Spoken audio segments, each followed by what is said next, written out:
নিজের জীবন বা কেরিয়ারে একটা বড় পরিবর্তন আনতে চান, কিন্তু কোথা থেকে শুরু করবেন বুঝতে পারছেন না।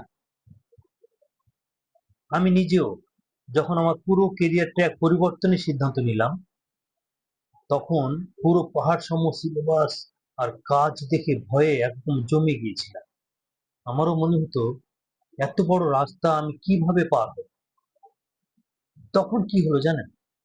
এক চীনা দার্শনিক লাও জুয়ের তার বইয়ে একটা বাণী আমার জীবন বদলে দিয়েছে। তিনি বলেছিলেন, হাজার মাইলের একটি দীর্ঘ যাত্রাও শুরু হয় মাত্র একটি ছোট্ট পদক্ষেপের মাধ্যমে। আপনার লক্ষ্য যতই বড় হোক, যত বড়ই হোক না কেন, আপনার আজকের কাজ হলো শুধু প্রথম ছোট্ট পা ফেলা। কালকের চিন্তা কালকে করা যাবে। আজ শুধু একটা শুরু করুন। পুরো পাহাড়ের দিকে না তাকিয়ে প্রথম পাথরে পা দিন। আপনার সেই প্রথম পদক্ষেপটি আজই নিন।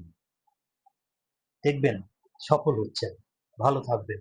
এ ধরনের ভিডিও আরো পেতে আমার পেজটি ফলো দিয়ে রাখুন।